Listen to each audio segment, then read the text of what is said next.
A very warm welcome to Bhutan This Week, our weekly news magazine program with me, Sharab Dorji.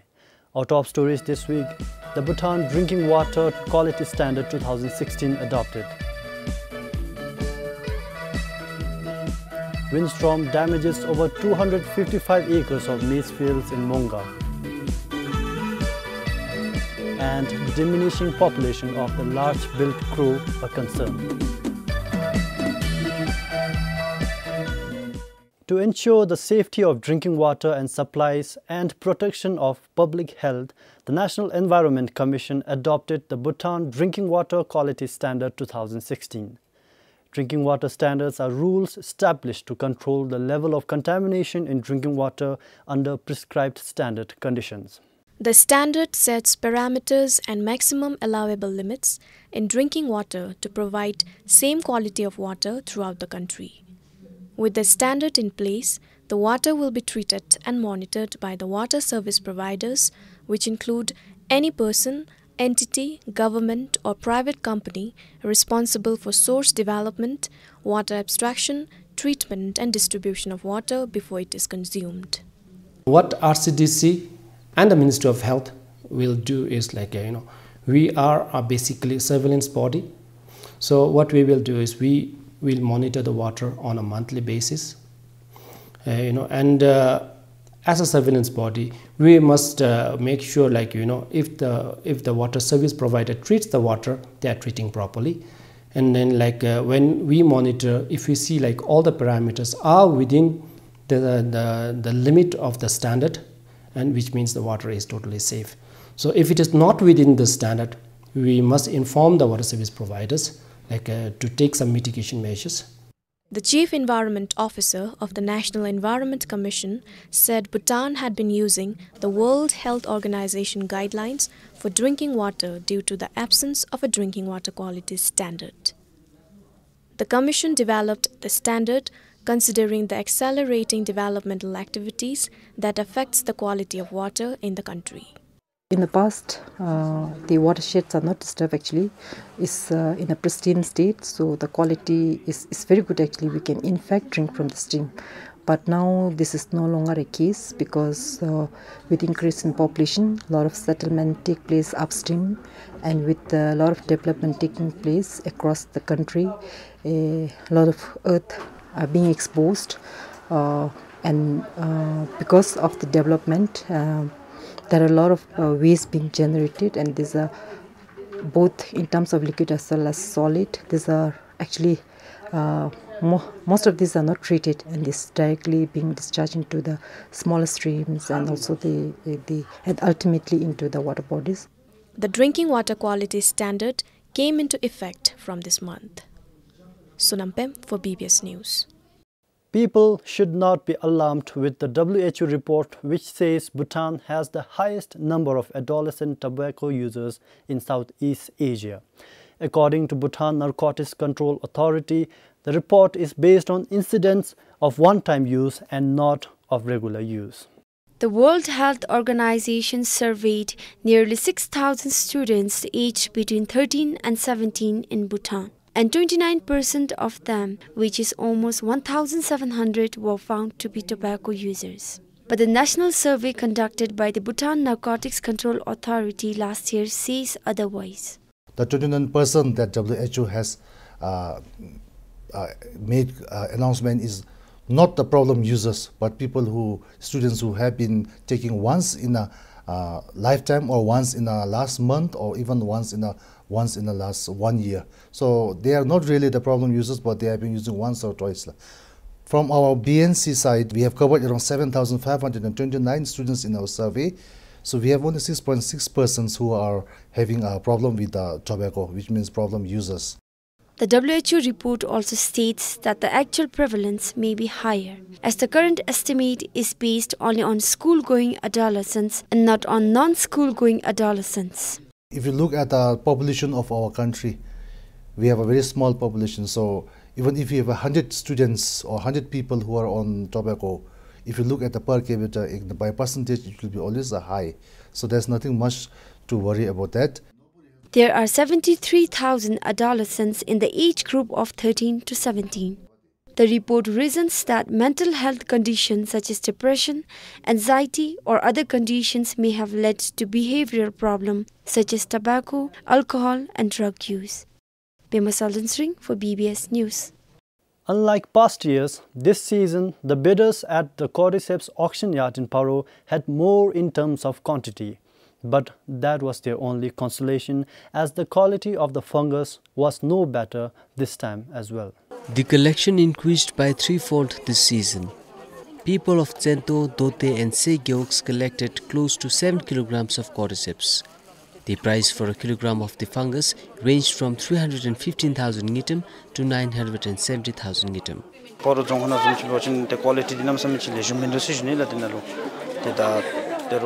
Paro doesn't have a good quality cordyceps. Buyers are helpless when the production is of low quality. We never get quality cordyceps from here, no matter how many times we come.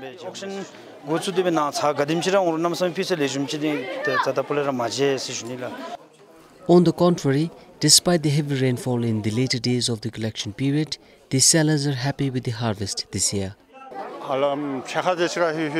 When we initially started collecting the cordyceps, the weather was fine. Towards the end of the season, it rained and the fungus started decaying. Still then I expect to earn about 60,000 newton today.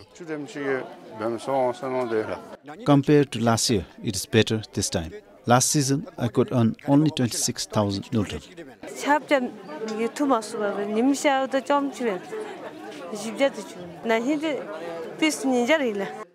Close to 300 cordyceps collectors took part in the auction yesterday. For Sangye in Paro, Sonomongdi, BBS News. Farmers in the east are not happy with the low potato price at the auction yard in Samdrup Jongkhar this year. The outbreak of late blight disease, which is hampering production, has left the farmers worried. A kilogram of bigger-sized potato is currently sold at 17 newton at the auction yard. The smaller potatoes fetch a maximum of 7 newton only. Last year, the bigger-sized potatoes fetched a minimum of 16 newton and the smaller ones about 9 newton a kilogram. Compared to last year, the price this year has been gone down a bit as potato production in the West Bengal is high at this time, and cost of potatoes in West Bengal is also low. So this is hampering the potato price here.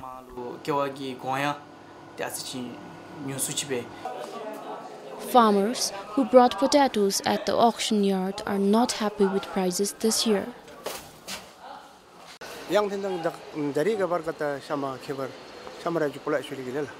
The price has gone down a lot this year compared to the last year.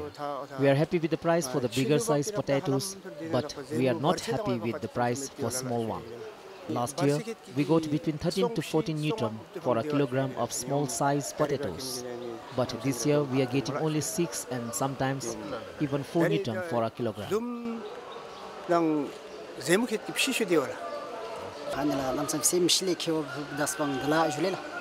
We feel sad when we don't get a good price. The price has been gone down compared to last year. Last year we got more than 20 newton for a kilogram, but this year we are getting newton 16 to 17 only. For one sack of potatoes, we have to pay 80 to 100 newton for transplantation, and the price here is very low. So if we add room and meal expenses, we are in loss. The auction yard manager said farmers are mixing all sizes of potatoes in a single sack, which is hampering the price.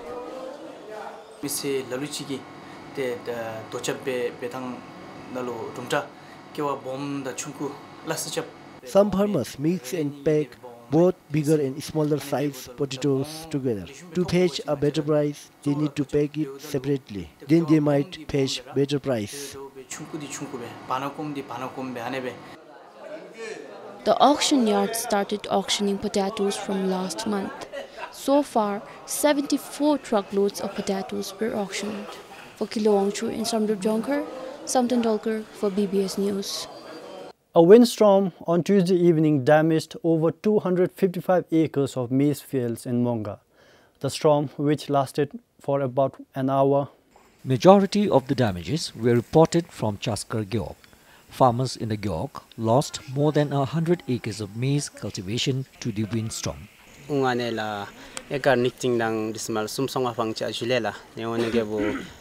have over 2 acres of maize fields. The windstorm completely damaged all of it. I think over 25 bowl of seeds were sown during the cultivation. In terms of money, I spent about 25 to 30,000 gitam.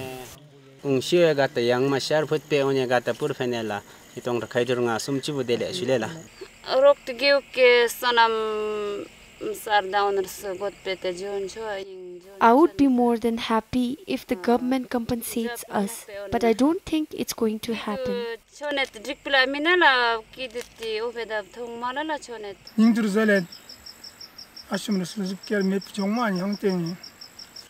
The harvest, enough to last for a year, has been damaged. I am doubtful whether the government will provide us with compensation. I have a dozen of children to feed, and we solely depend on maize for our livelihood. I don't know what to do now.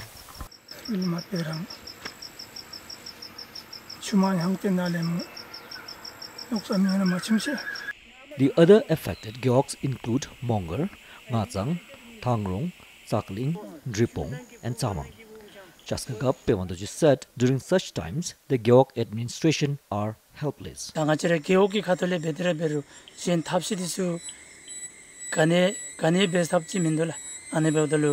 There is nothing the Gyeok administration can do. For the grieving farmers, they said it would be of immense help if the government provides them with compensation.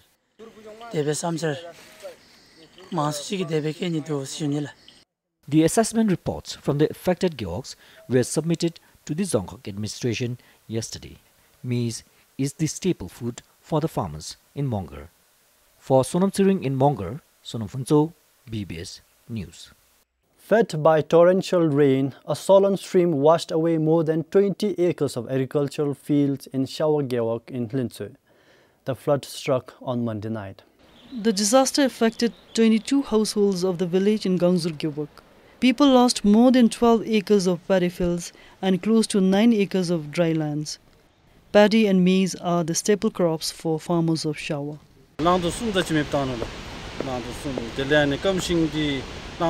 The flood damaged almost an acre of my land. I'm hoping the government would compensate us and provide us substitute lands.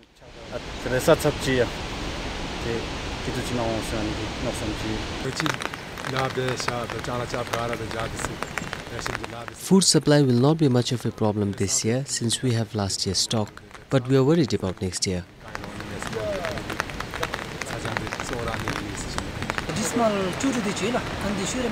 I lost about 16 decimals of my land to the flood. It also washed away acres of fields belonging to my neighbors. Now we are left with only dry lands surrounding the village. The flood also washed away an ox and a recently renovated water mill in the village. A team from the Jongkhar and Gyeok administrations jointly visited the affected areas to assess the extent of damage yesterday. The report was submitted to the Jongkhar administration today. Till date, as per the norms of the Agriculture and Forest Ministry, there has been no system of compensation for crops damaged by natural calamities. However, we are providing seeds to the affected farmers from the Gyeok promotional program. The flood also affected other parts of the Gyeok. Apart from a few stretches of farm roads, it damaged a suspension bridge connecting Thunkar and 3 other Chuwoks of Gangzur.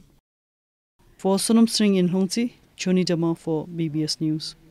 The Health Ministry launched an electronic Bhutan Medical Supplies Inventory System, or EBMSIS, an online medical supply management system in the capital today.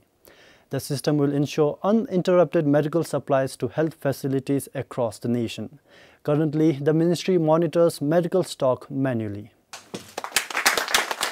This migration from the manual to real-time digital supplies inventory system is expected to save time and resources in the medical supply chain. It is also expected to ensure accuracy and provide timely information to managers and other stakeholders to take better, faster and effective decisions as per their requirements. It is timely to have such a system to facilitate our health workforce to make appropriate inventory and make timely stock requisition. Medical supplies, intel requisition, procurement and distribution management, as well as internal consumption processes. For optimal management of medical supplies, managing information regarding medical supplies and using that information for decision making through effective communication is essential. Currently, the medical supplies are managed manually using papers, phone calls and emails. Such manual approach resulted in human errors, lacks information for decision makers and delays error detection. It also led to shortage of medical supplies in some health facilities, while some hold excess supplies leading to wastage. Department of Medical Supplies and Health Infrastructure has initially tried with a standalone system called the Digbida. But this system was found to be inadequate, and it was also found to be problematic in terms of operation and maintenance of the system. And the Ministry of Health was also offered to use one of the systems used by the UNFPA, the channel software, but then it was also found to be inadequate to manage the medical supplies. Under the new system, the quality assurance information will be available for each year. Reports can be also generated in real time, allowing the management to assess item status at any health facilities. By the end of September, all hospitals and PHUs across the country are expected to adopt the new system. Works are currently underway to provide internet access to all health facilities. There are 31 hospitals and 208 basic health units in the country. Passa, BBS News. To reach out to more individuals abusing substances in the country, Bhutan Narcotics Control Authority will form a treatment assessment panel in 4 more regions outside Thimphu next month. The team will study the severity of the cases and advise further interventions accordingly. The treatment assessment panel will include a medical professional, legal officer and 2 counselors. Individuals apprehended by the police for the offence of substance abuse will be referred to the panel. So as per the severity of these clients, the panel accordingly refers them for either treatment, counseling or for brief intervention. If the clients are found to be highly dependent on a substance, then they will be referred for treatment. Treatment means for rehabilitation. And if they are just moderately dependent, then they will be sent for counseling for either for 2 or 3 months. And then if they are just occasional or experimental users who are new to substance abuse, then they will be sent for brief intervention, meaning just for about 2 weeks to 1 month of counseling. Including the existing treatment assessment panel in Thimphu, the body will be formed in Phuentsholing, Gyalefo, Mongar and Wandefoda. These are the places from where the authority receives most drug-dependent referrals. The clients who are being apprehended in the far-flung Dzongkhars like Lunsi or Trashiangtsi or Pemagasal, they have to come all the way from the far-flung areas here to Thimphu. And it's a burden to not only to the clients but also to the police personnel and the families who had to actually escort the clients. And then since it involves 2 to 3 days of travel, so there is always a risk. This year, so far, more than 300 clients have been referred to the treatment assessment panel in Thimphu from across the country. Pema Saldenstring, BBS News. Conservationists are concerned with the diminishing population of the large-billed crow. The species is falling prey to the invasive house crow, which is native to India and southern bordering town. A recent population survey on house crow found that the species has migrated to northern and western Bhutan in the last 2 decades. The number of large-billed crows has dropped significantly in urban areas. The crows can now be seen only in far-flung villages. Large-billed crows are believed to be representation of deities. Conservationists fear the species might go extinct in the long run, which can cause disturbance in the ecosystem. Earlier, we used to have large billed crow coming over to feed on ritual cakes during rituals, but now it's rare to see them. They don't show up like in the past.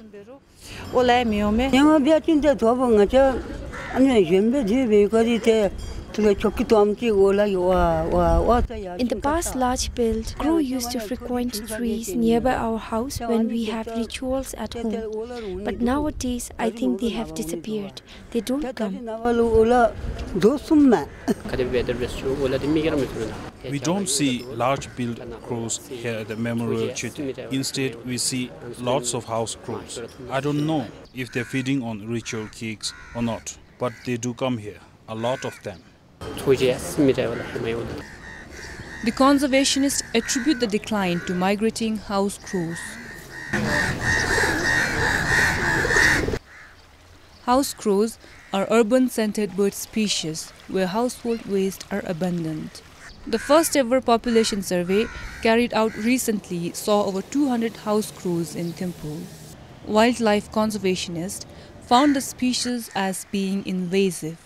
They are found to be detrimental, preying on eggs and nestlings of other bird species. From our conservation perspective, we are really concerned with the large-billed crow. For instance, this house crows, they chase away those large-billed crows and they try to destroy their nest, and even their offspring. They try to chase and kill their offsprings. Conservationists will now take measures to control the number of invasive house crows. Based on this survey, we will try to management interventions like capture and release of the populations to some favorable natural habitats is one option, and we are also looking for an option to destroy the nest if possible, if that could be possible, and also in one long-term solution could be proper management of the household waste, because if we don't manage our waste, then we won't be able to control the population. Initially, house crows were native to India and Middle East countries. Over the years, they have migrated to 28 countries. Pupgam for BBS News. The traditional method of dyeing yatta, a weaving tradition native to Bumthang Valley, is hardly practiced today. From over 200 yatta weavers of Chumigyeok in Bumthang, 56-year-old Sonam Lhamo of Jungye village is the sole practitioner of the art. Yatta weaving has been particularly popular among the women of Chumigyeok.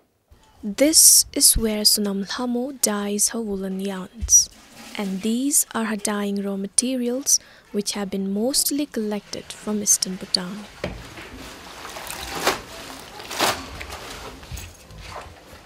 She says traditional dyeing method is time-consuming and laborious. For example, dyeing a single skein of yarn usually takes over a week and can go up to a month as well. Moreover, wool has become scarce with decline of sheep farming in the district. This has led weavers to opt for imported yarn, which are readily available in the market today. Children these days lack interest in the traditional dyeing method.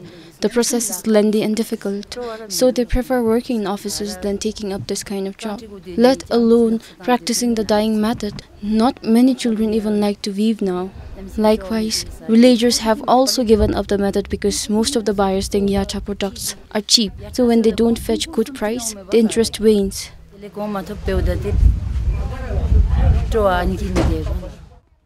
Sonam Lhamo has been running a handicraft shop in a village for over 30 years now. Some of the local weavers sell their yatta products in her shop, which are woven from imported yarns, even if most of the elderly women in the valley know the indigenous dyeing method.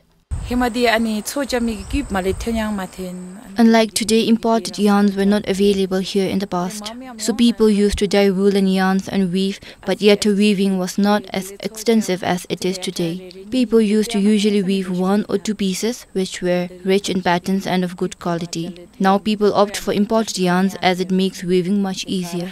We don't get sheep wool now as people are not into sheep farming these days. This is how the best quality yata made from sheep's wool and dyed in traditional method look like. Even here, in the hub of yata weavers, not many such fabrics are available today. It seems like the tradition which has long been associated with the valley will gradually become a thing of the past. For Kipchu in Boomtown, this is Sunampem for BBS News. Team Wangchen Chuchi is winner of this year's Coronation Silver Jubilee National Archery Tournament. The finals played Sunday last week. Team Wangchen Chuchi won 2 straight sets against Team Newdup Supplier. Winners were awarded statues and certificates. 31 teams from across the country participated in the tournament.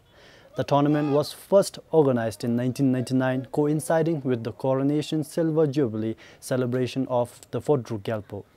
Bhutan Indigenous Games and Sports Association organizes the tournament every year. Well, that's all we have for you this week. Thank you for joining us, and until next time, this is Sharab Dorji saying goodbye.